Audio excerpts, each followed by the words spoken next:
hindi sa ating bayan sa mga ganitong mga magandang tulong. So it's good to be behind this pulpit, si Otto sa inyo. Marami sa inyo ay nagbakasyon saan-saan at tinitiyak ko wala na kayong pera.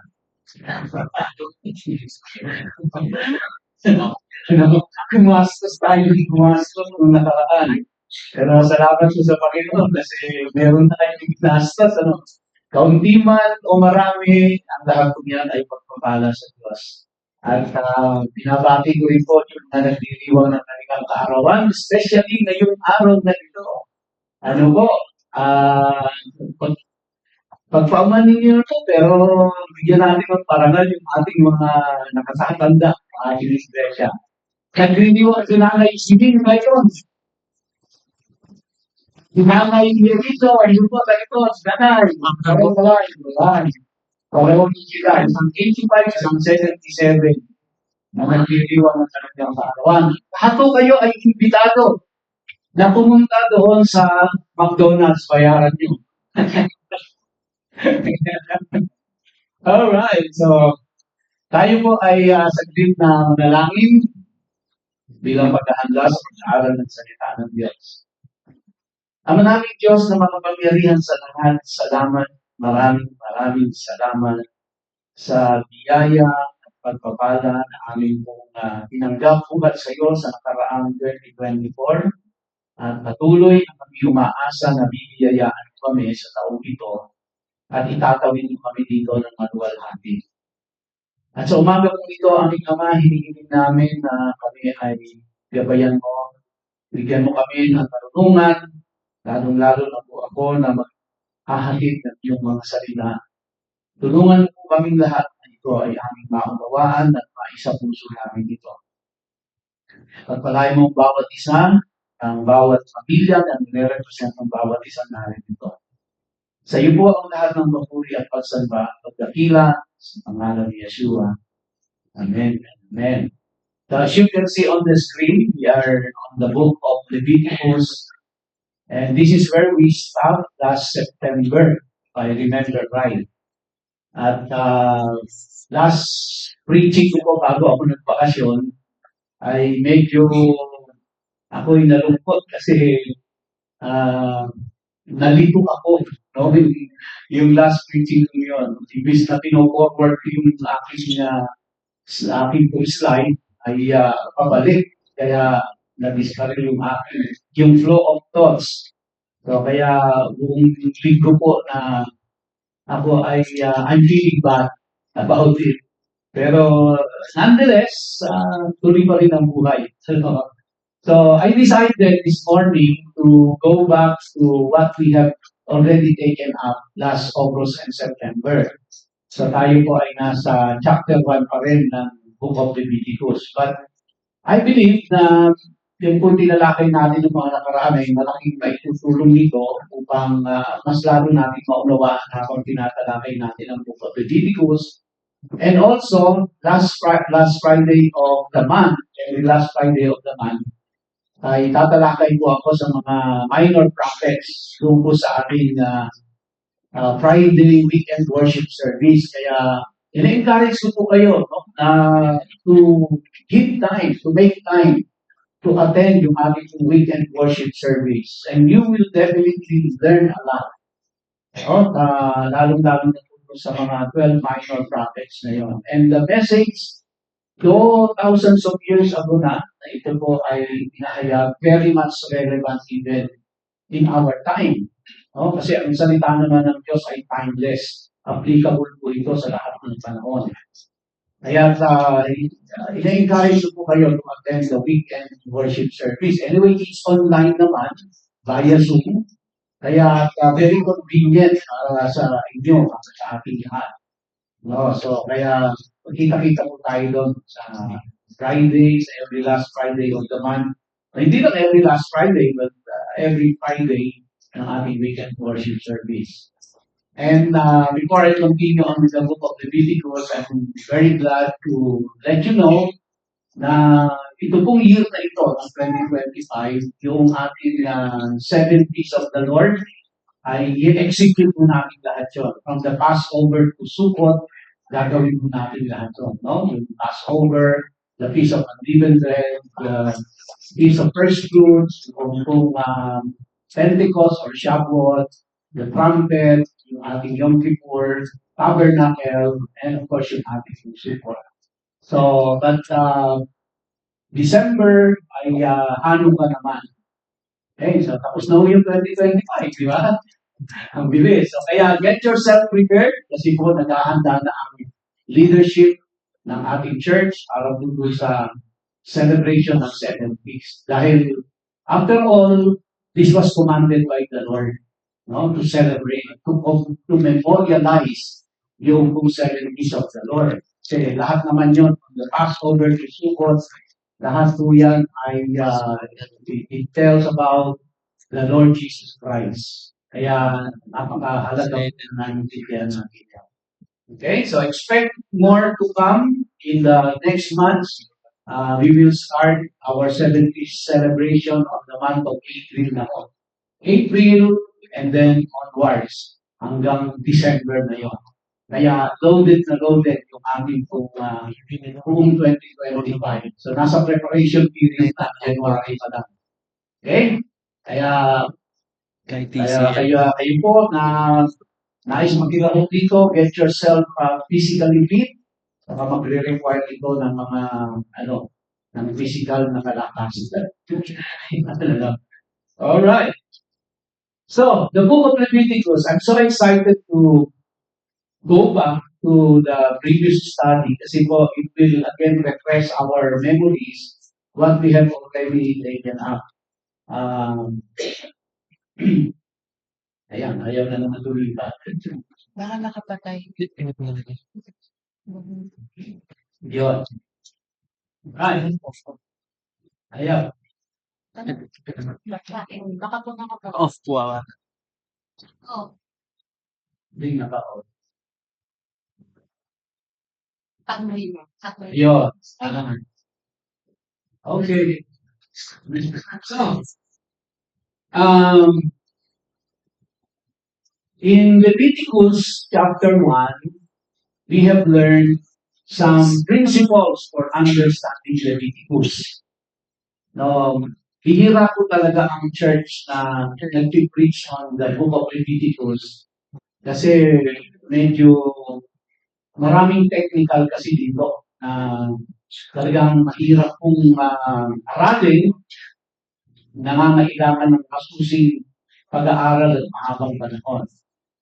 Una po, isa sa mga natutunan natin from the principles for understanding Leviticus, and this is what, this is the pattern that you will see throughout the Bible. God, no, Jehovah or Jehovah, He divides, He elects, and then He separates. That's always God's principle.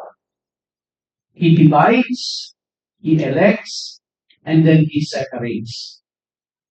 Okay? Pangalawa po, Leviticus is the priestly worldview. So meaning, when the book of Leviticus was written, it is in the view of the priest. Sa pananaw ng isang priest nung time nila. Kaya po siya medyo mahirap intindihin dahil na ito ay naisulat sa pananaw ng isang priest. Kung paano tinitingnan ng priest. Okay? Kaya yun yung sisikapin natin maintindihan din kung ano yung isip ng isang priest. Number 3, God classifies sin as intentional and unintentional. Although alam na ho natin na mayroong mga sin na intentional na ginawa talaga, katulad po ng murder, that is an intentional sin. Hindi po unintentional ang murder kasi ang murder pinag-isipan, pinagplanuhan. Ang adultery, hindi po yan biglaang nangyari. Ang adultery is an intentional sin. Now, if we live in their time at nakakumiko tayo ng intentional sin, wala akong nakaraang kapatawaran. Walang nakaraang sakripisyo na pwede kang ihandol para matubos ka doon sa intentional sin. Kaya karamihan na makikita natin sa Leviticus na mga sacrifices na ginawa nito is for the unintentional. So, yung mga kasalanan hindi sinasadya na nagawa.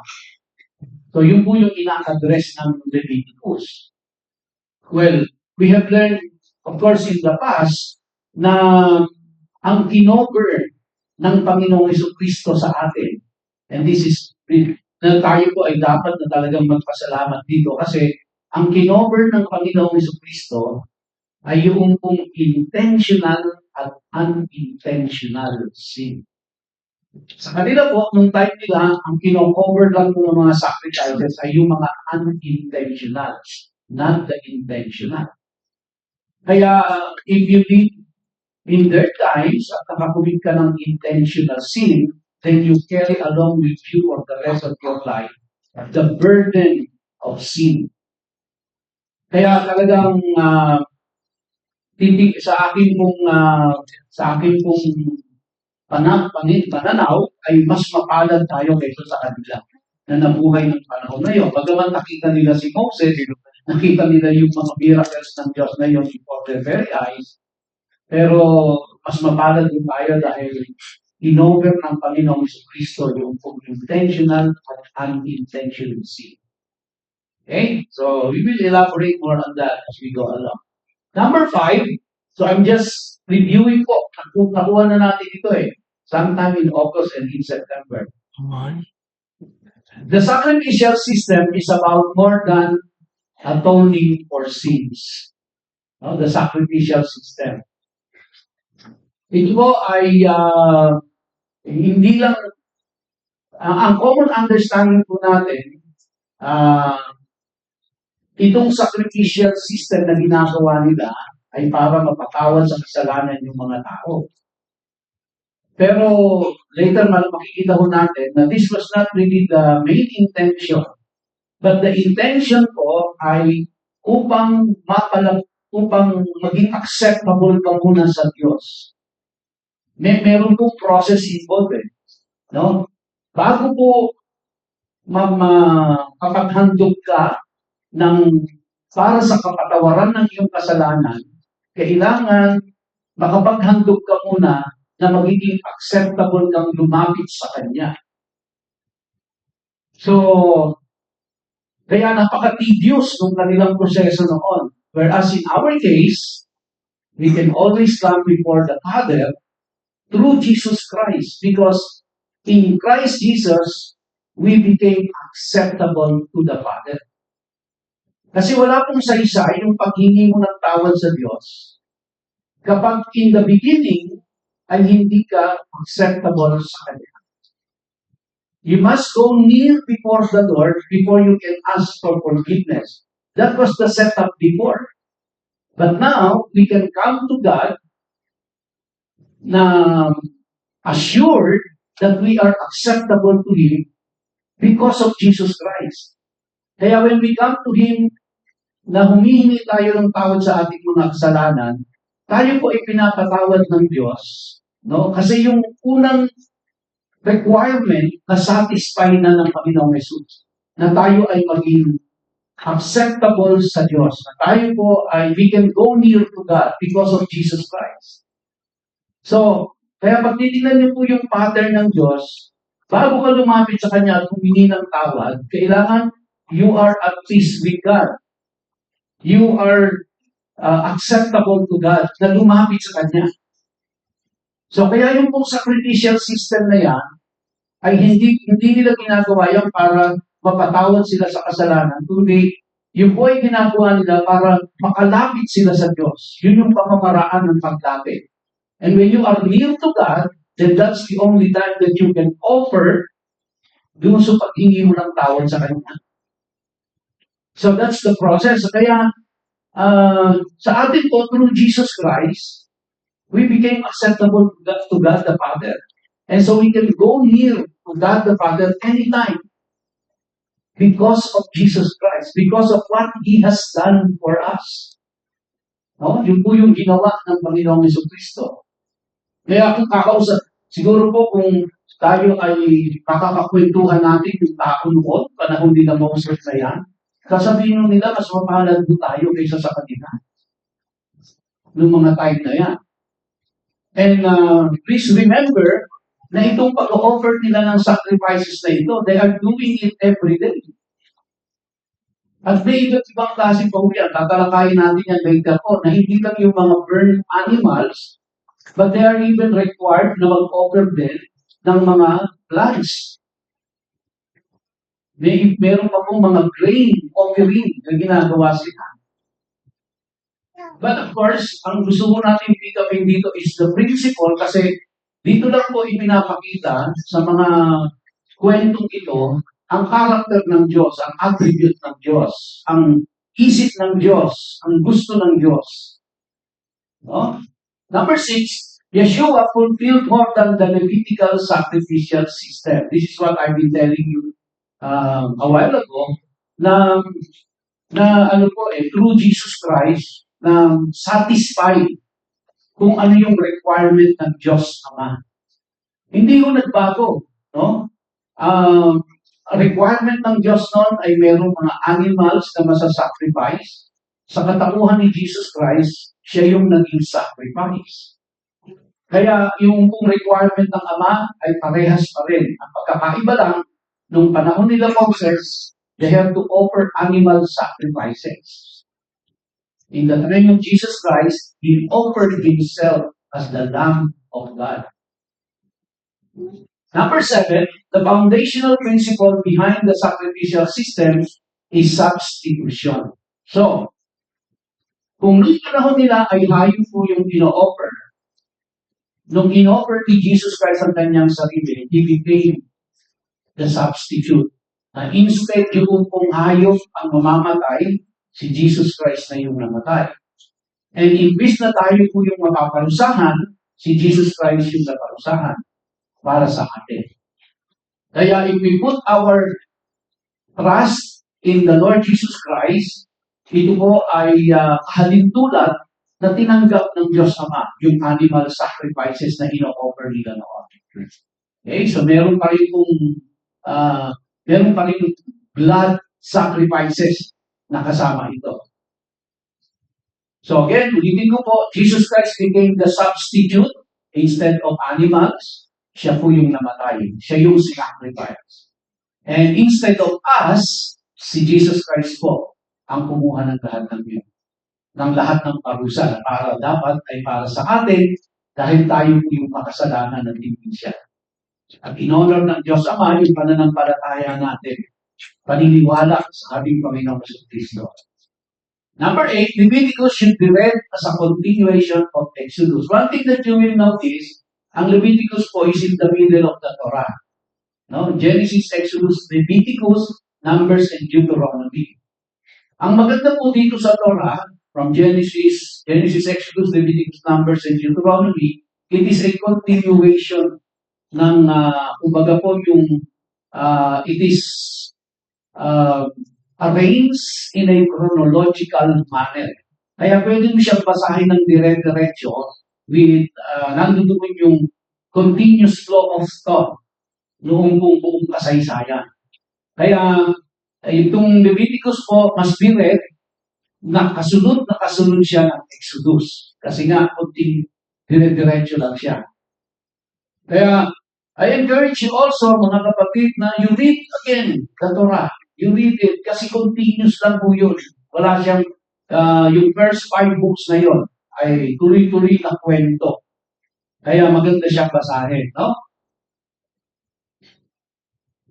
Now, basahin natin muli yung buong chapter ng Leviticus chapter 1. Take note of the highlighted words. Sabi dyan, Adonai called to Moshe. Moshe is Moses. And spoke to him from the tent of meeting. Pinatawag ng Diyos si Moses. Nung unang ipinatawag ng Diyos si Moses para ibigay ang batas. Pangalawang ipinatawag ng Diyos si Moses para ibigay ang sacrificial system. So ano po ang pagkakaiba? Nung unang pinatawag ng Diyos si Moses up in the mountain, Ang ibinigay sa kanya ay ang batas ng Diyos. At doon ay pinakita ng Diyos kung ano ang dapat nilang sundin at kung hindi nila masunod, ano ang magiging consequence nun. So, pinakita ng Diyos ano yung gusto niya, ano ang dapat nilang sundin. Pag sinunod nila, pagpapalain sila. Pag hindi nila sinunod, parurusahan sila. Yung po yung unang ibinigay ng Diyos, yung law na tinatawag. Pangalawa po ay tinawag ng Diyos si Moses para sabihin sa kanya kung ano yung mga sacrificial system. Para saan naman po yun? Yun po ay kung sakaling ma-violate nila yung law ng Diyos, ano ang gagawin nila para ma-appease nila ang Diyos. Okay? So again, the law was given para ipakita kung ano ang kasalanan. Para ipakita ng Diyos kay Moses, ito ang dapat niyong gawin at hindi dapat gawin. Pag sumunod kayo, pagpapalain kayo, pag hindi kayo sumunod, then you will be punished. Now, kung sakaling nagkamali kayo, magkasala kayo, ito yung sacrificial system para mapagluwag niyo ang kalooban ko. So, kumpleto. Kaya napakahalaga po dito. No? Adonai called to Moshe and spoke to him from the tent of meeting. He said, "Speak to the people of Israel." So kaya si Moses yung spokesperson. Say to them, when any of you bring an offering to Adonai, you may bring your animal offering either from the herd or from the flock. Now take note po yun, when any of you brings an offering. Kasi tinignan po natin yung Hebrew word na ginamit ko sa word na offering. When any of you brings an offering to Adonai, you may bring your animal offering either from the herd or from the flock. Verse 3, if his offering is a burnt offering from the herd, he must offer a male without defect. Right away, makikita ko natin dito ang requirement ng Diyos. Huwag kayong magdadala sa akin ng mayroong diferensya. So makikita ko natin agad yung standard ng Diyos. Hindi siya tumatanggap ng basta-basta lang. Siya ay Diyos. Hindi siya tumatanggap ng tira-tirahan. Hindi siya tumatanggap ng reject sa atin. Tapos ibibigay natin sa Kanya. No? He must offer a male without defect. And again, dito makikita natin na ito ay sumasalamin po sa pagdating ng Panginoong Jesucristo. Jesus Christ is a male and He was without defect. He is to bring it to the entrance of the tent of meeting so that it can be accepted by Adonai. And before it can be accepted, may process po silang dadaanan doon. Mamaya, titignan natin. No? So, dadali nila doon sa entrance ng tent of meeting, and then, bago yan i-accept ni Adonai or ng Panginoong Diyos, meron pong proseso na dadaanan sila. Verse 4, he is to lay his hand upon the head of the burnt offering. Ipapatong niya.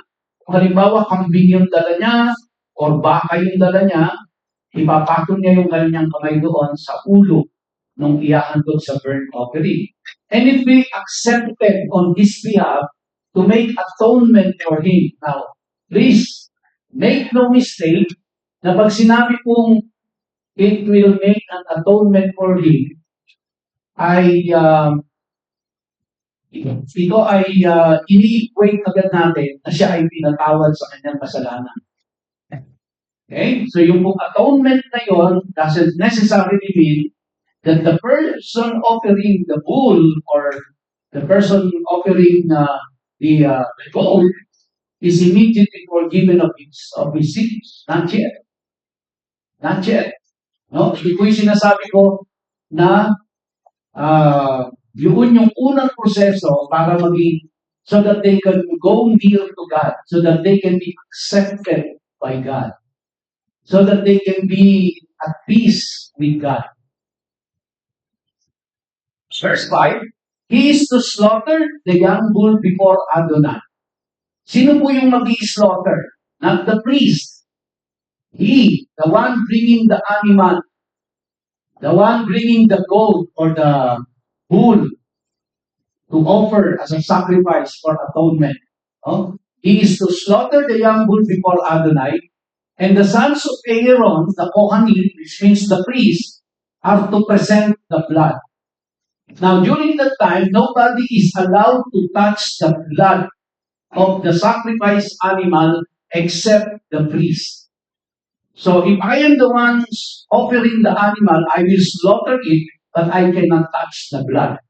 Only the priest is allowed to touch the blood. And then, ano pong gagawin ko sa blood? Sabi diyan, they are to splash the blood against all sides of the altar, which is by the entrance to the tent of meeting. So it is the priest. It is their responsibility to take the blood and then splash all over the altar. So, the one offering, ang responsibility nila is to slaughter it. And there is a process. No? Hindi pwede basta saksakin yung animal. Meron pong proseso yun. At, mamaya, tingnan natin kung ano yung Hebrew word na ginamit ko doon. Verse 6, he is to skin the burnt offering and cut it in pieces. Now, in this kind of burnt offering, the only part ng animal na mapupunta sa priest ay yung skin, yung balat. And the rest of the animals, susunugin na nila yun. It belongs to the Lord. Okay? Verse 7, the descendants of Aaron, the Kohen, are to put fire on the altar and arrange wood on the fire. So, kaya po, yung si Aaron po was the first high priest of the nation of Israel, and then yung mga priest, yung mga kasama niyang priest doon, sa Tagalog, sabi natin pare. Sila po yung nag-prepare ng altar. Sila yung maglalagay ng mga wood, at sila yung magsisindi nun. Pero the one that will slaughter the animal is the one sacrificing the animal. And you have to wait online. You have to queue. Dahil ang dami nun. No? Ang dami po niya. Imagine niyo po, nung lumabas sila sa Egypt, around 3 million sila. And they have only one tabernacle. And there is only one place they can offer the animals. So they have to line up. Kasi merong inspection na ginagawa yung mga priest. Sila yung nagde-determine if the animal is acceptable or not. Because you cannot just bring animal there. It has to be inspected and accepted. Once na pumasa ka na, tsaka mo lang i-slaughter, and then gagawin na nila yung mga ceremony. Na imagine niyo po, no? If you have 10,000 people lined up, kaya libo rin yung mga priest na nagsaserve ka. Hindi mo 2 priest lang yun. Libo rin sila dyan. And you can just imagine po kung gaano no? Kagulo yun. Kadami yung tao. May animal, may tao, tapos by the thousands sila doon. Well, of course, hindi mo mapipigilan yung mga hayop. May dudumi doon, may iihi doon. Diba? So, tapos, saan padadaluhin lahat yun? Saan dadalhin ang dumi nun? The water that is being used to wash the animal, saan dadalhin lahat yun? Who is responsible? And every day, ginagawa ko nila yun. Every day. Wow. Verse 8, the sons of Aaron, the Kohanim, the priest, are to arrange the pieces, the head and the fat on the wood, which is on the fire of the altar. Imagine nyo, habang nasusunog mo yun, may mantika yun. Saan ko magdalo yung mantika nun? Yung pong abo na nandun sa paano nila dinidispose lahat yun? Verse 9, he is to wash the entrails and lower parts of the legs with water. You have to have a continuous supply of water to do that. And the Kohen is to cause all of it to go up in smoke on the altar as a burnt offering. No, kaya talaga pong yun lang maglinis ka ng isda eh. Malansa na ho eh. Imagine yung kulto, may baka, may bull, may kung ano-anong i-offer nilang ano. Kakatayin nila yan, ilalabas ang mga laman loob, lilinisin yan. Di ba? Nakamoy nyo na ba? Yung gaano ka, ano to? Ka-toxic, ika nga. Pero, ito ginagawa nilang ito, ay hindi pa ito yung para mapatawad sila sa kasalanan. Ito po ay para lang sila makalapit sa Diyos. Because without doing it, they cannot go near to God. At yun po yung significance ng sinabi diyan na ang sabi, and the Kohen is to cause all of it to go up in smoke. To go up in smoke. Bakit ito ganoon? Bakit very particular sila dun sa smoke? Kasi po, sa kaisipan ng mga Hudyo during that time, because they came from Egypt, they came from pagan practices. And their mind is conditioned na kailangan makalapit ka sa Diyos. So, ang paraan para maintindihan nila na sila ay nakakalapit sa Diyos through the smoke. Kasi yung smoke po, walang mapunta kundi pataas. And so once the smoke is rising up, ito ang nagsasabi sa kanila that they are going near to God because the smoke goes to heaven. So kaya talaga sa kanila, kailangan makita nila yung smoke na yun. No? And then, sa kaisipan mo nila, itong smoke na ito, dahil lumalapit siya sa Diyos, naaamoy ng Diyos ito. Well, in reality, yun po yung kanilang kaisipan. Pero, inalaw mo ito ng Diyos para lang ma-communicate sa kanila at maintindihan nila that by doing this, they are getting nearer and nearer to God. Kaya they need to see the smoke. They need to see that. Huh? Sabi na, it is an offering made by fire, a fragrant aroma for Adonai. If this offering is from the flock, whether from the sheep or from the goats, for a burnt offering, he must offer a male without defect. Galing man doon sa iyong herd, o galing man sa flock, then dapat ito ay male without defect.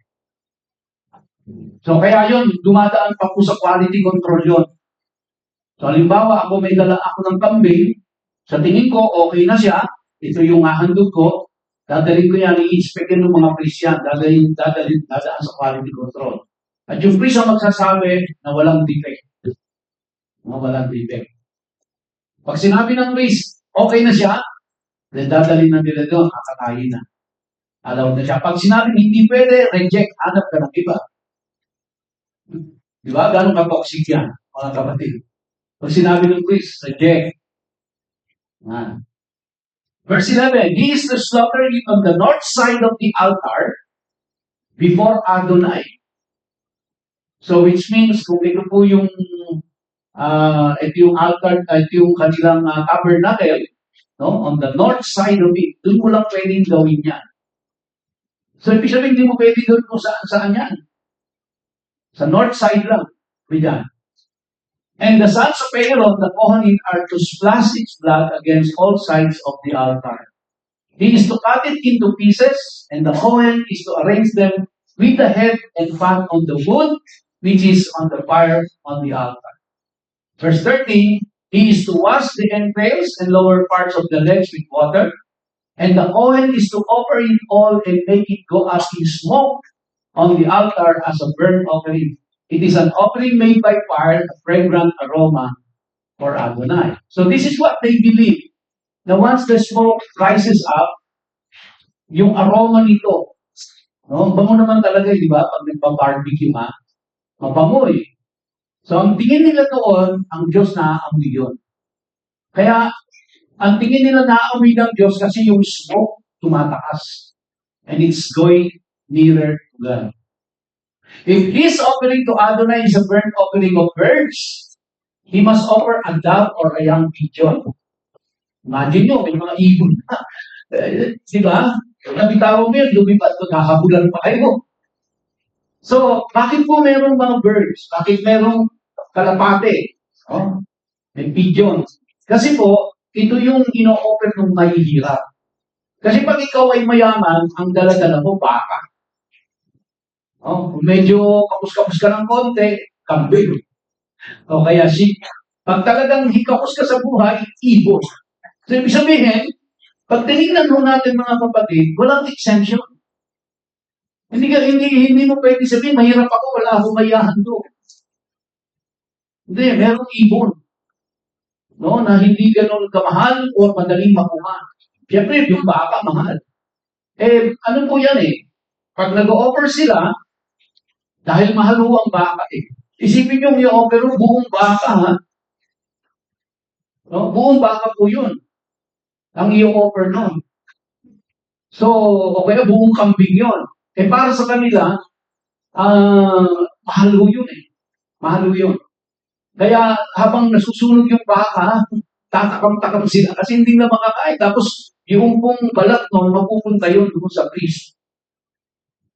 O yung priest naman, yung balat lang ang kanya. Pagdating dito sa burnt offering na ito. So pag mahirap ka, you offer a bird. So, applying the principle, mga kapatid, ulitin ko po, the principle way back then is the same principle that we have today. Which means, kung ito ang pattern ng Diyos, kapag humarap tayo sa Kanya, unang-una po, hindi po pwedeng haharap tayo sa Kanya at sasabihin natin, mahirap lang ako, kaya wala akong mayahan doon. Now, kung ikaw naman yan nakaluluhog sa buhay, mag-offer ka ng kambing o kaya ng sheep. Kung medyo sobra-sobra naman ang pera mo, mag-offer ka ng baka. Okay? And, nabasa ko natin kanina, it must be the best. So, ibig sabihin, kahit na ibon lang yung i-offer mo, huwag ka mag-offer ng ibon na pula. Di ba?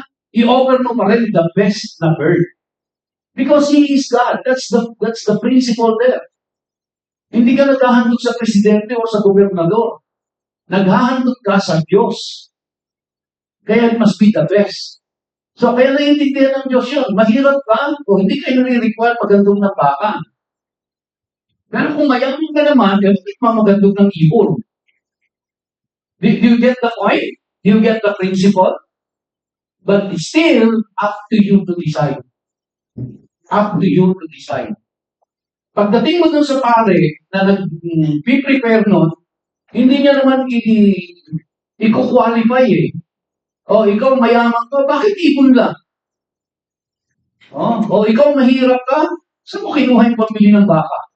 wala akong gano'n. Basta pumunta ka doon, i-qualify na lang kung yan ay acceptable. Ibig sabihin, first class yung offer mo. Hindi siya magde-determine kung mayaman ka, dapat baka ang offer mo. Umuwi ka, baka hunin mo, huwag yung ibon. Hindi po gano'n.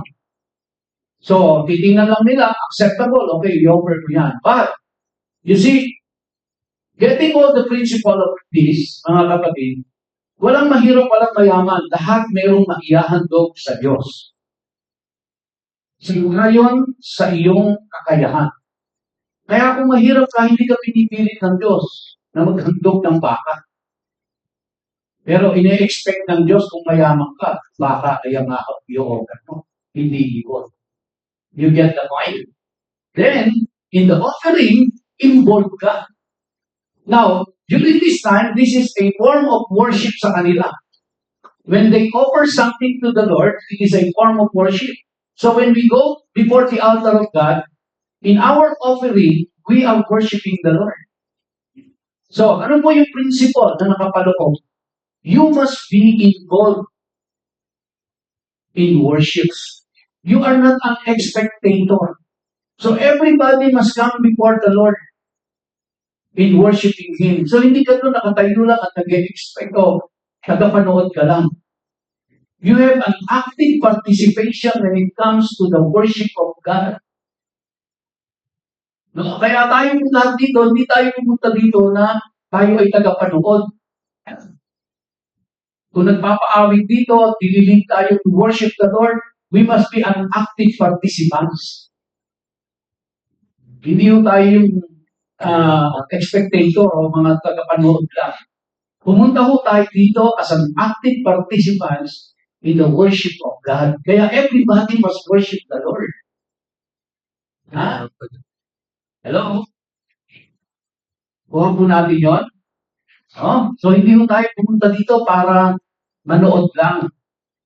Kundi pumunta ho tayo dito as an active participants sa pagsamba sa Diyos. After all, wala naman tayong ibang pinuntahan dito kundi ang Panginoong Diyos. Yun ang primary reason natin ba't tayo nandito. Para siya ay sambahin natin. Yun ang primary reason ba't sila pumupunta doon sa tabernacle or nung nagawa na yung temple doon sa templo. To be an active participant in the worship of God. Kaya lang, over the years, nakurap na ito ng nakurap. Dahil na rin sa tao. Kaya yung ikinagalit ng Panginoong Jesus, ba't yung pinagtataob lahat yung mga money changer doon sa templo eh. Ginawa na kung lugar ng kalakal yung simbahan, imbis na lugar ng pagsamba. Nakurap na ng tao. Moving on, verse 15, the Kohen is to bring it to the altar, snap off its head, and make it go up in smoke on the altar. Again, the smoke is mentioned. And then, sinabi po dyan, in the previous verse, di ba yung bird? Sinabi po. Tapos sabi doon sa verse 15, the Kohen is to bring it to the altar, snap off its head. Eh, syempre yung baka, hindi mo pwede. Basta nalang pinipitin yung leg nun. May ibang proseso. Pero yung ibon, pwede mo hawakan and then, bakit po nila ginagawa yun? Kasi, this is God's requirement. Mahal ng Diyos yung mga ibon na yan. Lahat ng mga hayop na yan, mahal ng Diyos yan. It is His creation. Kaya ang gusto ng Panginoon, ang pagkamatay nila ay mabilis. Hindi yung nag-i-struggle yung animal. Hindi yung, kaya po yung kumakatay ng hayop, alam nila kung saan hihiwain sa leeg yun. Yung main artery, ang pinuputol-putol para seconds lang, wala nang consciousness yung hayop. Ganon din sa ibon. So, ang gusto ng Panginoon kasi, although yan ay ino-offer sa Kanya, pero make it quick. And don't make it inhumane. Make it very quick.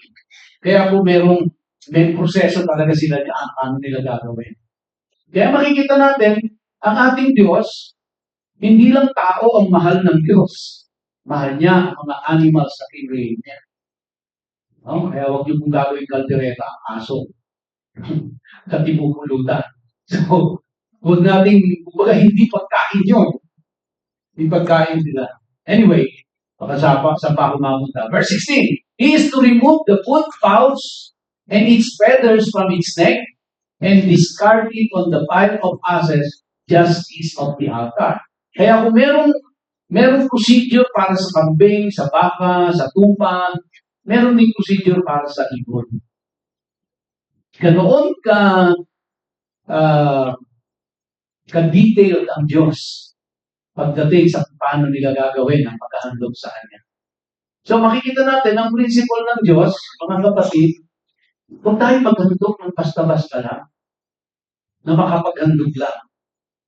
Or, in another way of saying it, huwag tayo magsimba ng makapagsimba lang.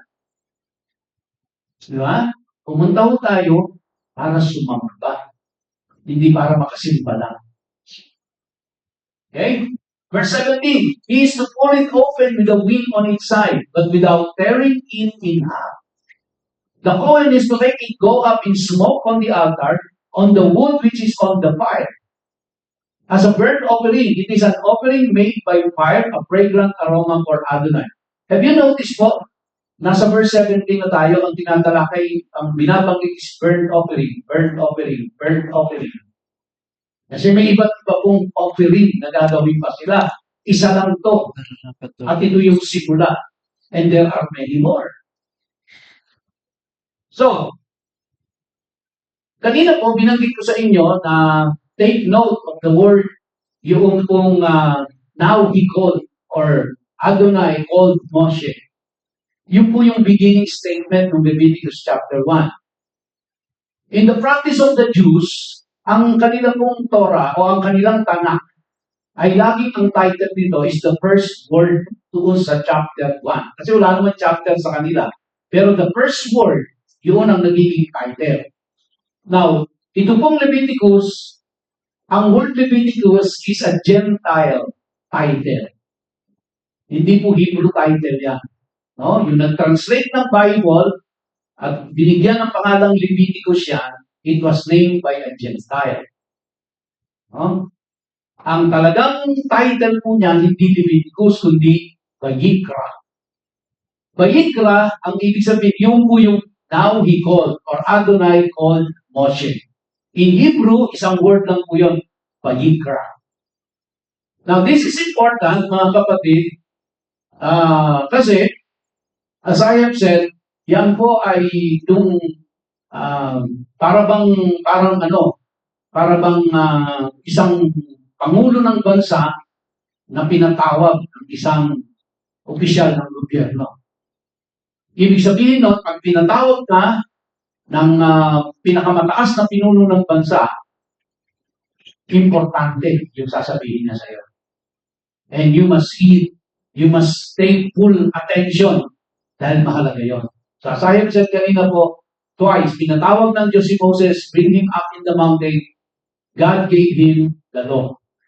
And then pinatawag ulit siya ng Diyos, si Moses, para ibigay sa kanya yung sacrificial system naman, in case they violated the law. So it carries a weighty meaning. No? Para sa Hudyo, it carries a weighty meaning dahil ang Diyos mismo ang nagpapatawag sa iyo. Kaya ganoon na lang po nila binibigyan ng mataas na pagtingin si Moses. No? Ganoon na lang kung nila pagpapahalaga nila kay Moses. Kasi hindi ka basta-basta ipapatawag ng Diyos. Kumbaga sa kanila, hindi ka basta-basta ipapatawag ng hari. Pag pinatawag ka ng hari, napaka-importante nun at napaka-importante mo na makinig. Ito, hindi lang hari ang nagpapatawag. Ang nagpatawag ay ang Diyos ng langit at ng lupa. At walang naka-experience sa kanila noon, maliban kay Moses. Wala sino man sa kanila ang ipinatawag directly ng Diyos, kundi si Moses. Kaya, they uphold Moses so high. Hindi basta-basta ginagawa yan. No? Now, ang makikita po natin dito sa Leviticus na ito is like a preamble to indicate that what follows is significant and unusually important. Okay? Now, similar preamble used when Jehovah called Moses to Mount Sinai to give him the law. So, yan po yung sinasabi ko kanina. He was called by God to give him the law. And then he was called again by God to give him the sacrificial system. So, kaya, makita natin na ang Diyos, inihanda talaga ang bayang Israel. Why is this? Bakit ba ganoon significant itong mga Hudyo na ito? Because from the beginning, ang plano na ng Diyos, kaya po siya nag-separate, nag-elect, no? Nag-divide. No? Kasi dinivide ng Diyos yan between, di ba, si Esau and si Isaac, pinaghiwalay ng Diyos yan, then Isaac was selected. And then, tapos bumuo siya through Abraham, nag-create siya ng isang bansa. And then he separated, he elected. The very purpose is for the nation of Israel, itong bansang bubuin niya ito from Abraham, sila ang magpapalaganap ng good news all over the world. Yun ang magiging special, specific assignment ng bansang ito. Kaya sila ganito prepare ng Diyos. Kaya they were given the law, they were given the sacrificial system. Piniprepare sila ng Diyos because gagawin sila ng Diyos na, kumbaga sila po, mag-spread ng good news all over the world. But they failed. They disobeyed the Lord. Now, ang God justice system ay binubuo po ng dalawang component. Ang tawag natin dun sa justice ng Diyos ay mispat. We call it the mispat. You have heard this when we discuss about, di ba, yung Exodus, natatandaan niyo po. Ang primary components niya is the sacrificial system at yung isa po is the law. So kaya yung buong Torah, mga kapatid, ay hindi po siya law. Minsan, kapag binanggit sa Torah, ang isip agad natin yung law. Di ba? Pag sinabing law, Torah. Pag sinabing Torah, first 5 books. Pero ang law ng Diyos ay dumating lang in the middle of Exodus when they were in the wilderness at doon ibinigay ng Diyos kay Moses doon sa Mount Sinai. So kaya, hindi mo parehas yung law at saka yung Torah because Torah is a Hebrew word for instruction. And inside that instruction or inside that Torah is the law. Okay? And inside that Torah is the sacrificial system. And this sacrificial system and the law combined together is the justice system of God. Are you with me? Sama ko po kayo? So kaya there are 2 components po ang justice system ng Diyos. Kaya kapag gusto natin malaman kung ano ang hustisya ng Diyos, ang sistema ng hustisya ng Diyos, we have to go to the law. Ano ang law ng Diyos? For the Hebrews, there are 613 laws. No, that's part of the law. And then pagkatapos po the justice system, the sacrificial system. Sa sacrificial system, nandoon yung pamamaraan ng paano sila makahandog sa Diyos. Now, in our case, mga kapatid, the same pa rin po. So, wala na nga lang mga hayop sa sacrificial system. Dahil ano na po, andyan na si Jesus Christ. Now, what do we do now? Ano ang ating participation? So, when we go to church, we worship the Lord. We bow down to Him. We give Him honor, no? In our worship, in our prayer, in our giving, in all the things that we do, we give honor to God. That's our participation. Wala nang killing of animals because it has been covered, substituted by the Lord Jesus Christ. Di ba? Sipin niyo kung pinirequire ko tayong lahat. Nung katulad nila noon. Yung lang umattend, di ba? Lahat tayo struggle na eh. Yung a-attend lang ha, a-attend lang. Di ba? Medyo umaambo na. Online na lang tayo. Di ba?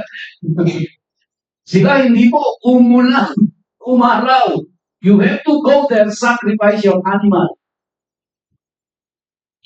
Sacrifice your animal. Offer your grain. Be there, actively participate in the worship of Yahweh. Walang excuse doon. Walang traffic. Walang ulan. You have to go there. Be there on time to worship God. Okay? So, yun po. Yung sacrificial system leads to forgiveness. Kasi nga, di ba, sabi ko kanina, when you violated the law, the sacrificial system is intended para ma-appease mo ang Diyos dahil you have violated His law. Again, this is only for the unintentional sin. Yun po yung purpose ng sacrificial system. Bakit ibinigay ng Diyos yun? So that they can be forgiven.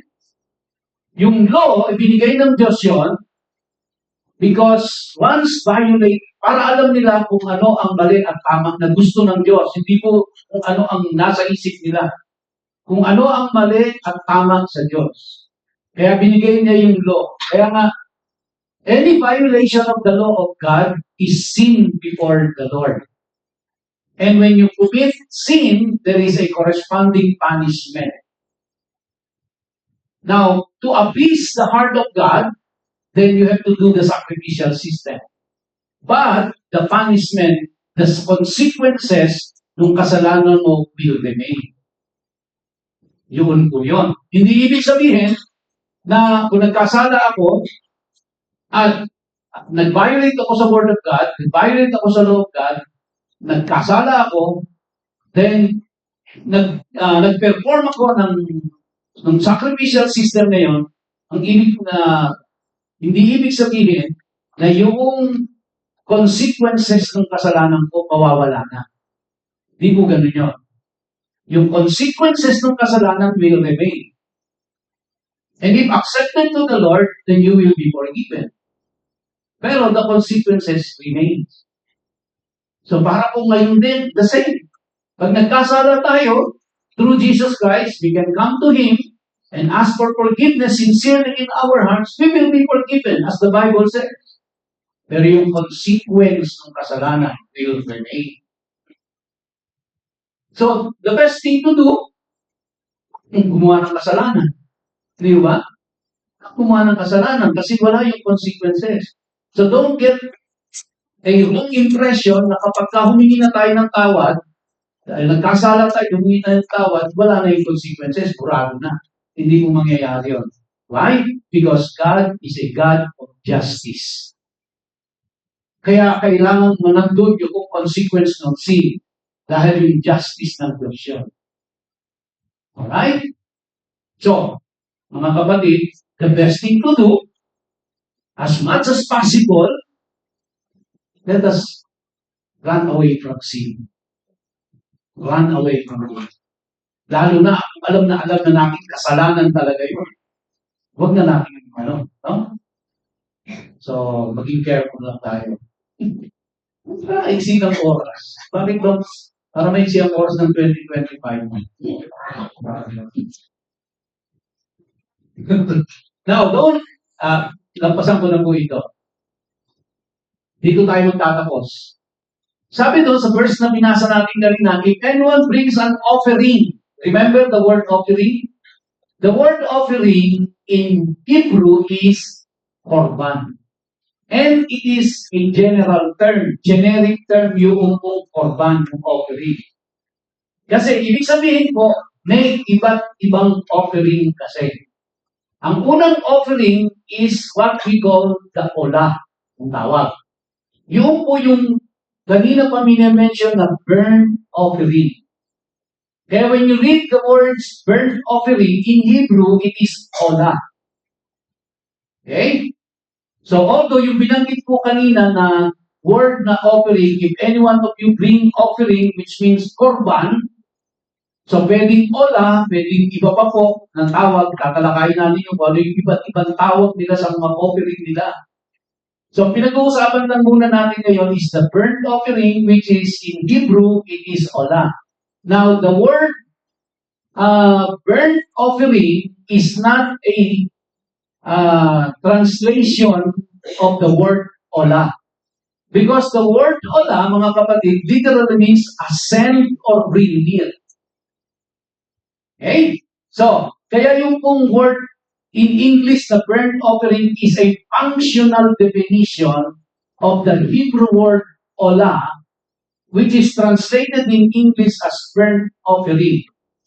Na ang ibig sabihin talaga ng olah is ascend or bring near. And that is where the significance of smoke will come in. Because pag nag-offer sila ng burnt offering or ng olah, yung smoke na yun will ascend and go near to God. Which means, in their eyes, yung kanila pong ginawa na yon ay napalapit sila sa Diyos. Kaya mahalaga, tinitingnan nila yon. Kaya pag hindi umusok yan, malaking problema. Dahil ang tingin nila doon, hindi nakarating sa Diyos. Kaya yung burnt offering, which is Hebrew, which is olah in Hebrew, ang ibig sabihin po nun, ascend or bring near. Kaya, ano po ang ano nito? Ano ang significance dito sa kanila? Ibig sabihin, with this burnt offering, makakalapit na sila sa Diyos. Mga kapatid, tingnan niyo po. Gaano kahirap para sa kanila? Mapalapit lang muna sa Diyos. Wala akong pinag-uusapan na pagpapatawad sa kasalanan. Mapalapit lang. Di ba? Kumbaga parang anak sa magulang. Yung hindi pa siya humihingi ng tawad. Kailangan lang mapalapit lang siya sa nanay at tatay niya. Yun lang paglapit sa tatay at nanay, di ba? Lalo na pagka mga tatay at nanay ay galit, mamukhang leon yan eh. Yung mga anak, nagdadalawang isip, lalapit ba ako sa tatay ko, nanay ko? Kasi pag nakita nila, hindi ka pa nagsisimula, so isigaw na, di ba? Paano ka palalapit? So yung mapalapit lang, mapalapit lang. Kapag nakalapit na siya sa tatay at nanay niya, sorry. Di ba? Struggle na sa kanya yung mapalapit. So para sa kanila po, ganito, yung mapalapit lang muna sila. But in our case, brothers and sisters, I think the Lord Jesus Christ deserves an applause. Kasi hindi mo natin paghihirapan yun. Hindi tayo mag-prepare ng animals and all that. Through Jesus Christ. Kaya man, lagi natin sinasabi, di ba, kahit nasa jeep ka, nasa kotse ka, nasa kusina ka, nagluluto, nagtitiklop ka ng damit, pwede kang mag-pray, pwede kang lumapit. Sa panahon nila, hindi pwedeng gawin yan. Magdala ka ng baka. I-inspectin pa yan. Di ba? Eh yung mag-alaga ka, ang hirap na eh. Palalakihin mo yung baka na yun ng walang defect. Tapos hihilahin ko, dadalhin mo siya doon. Tapos i-inspectin pa. And then tapos pagtapos na yung proseso, hinihintay ko pag isingalan na ng priest doon sa altar. Umuusok. Pag nakita mo na yung usok, umaangat na sa taas, yung ola, yung burnt offering, now, I am near to God. Tayo hindi yun. We are near to God because of the Lord Jesus Christ. Ikaw na, ang Panginoon Jesus. We are near to God. Not on our account. Di ba? On the account of Jesus Christ. Kaya ka lang makakalapit, kaya lang ako makakalapit sa Diyos ang nasa langit. Dahil ang tinitingnan niya ay si Jesus Christ, hindi ikaw, hindi ako. Kasi kung tayo, malayo pa, re-reject na tayo. But because of Jesus Christ, He was the perfect sacrifice. He was the perfect ola para makalapit tayo sa ating Diyos ang mga nasa langit. Amen?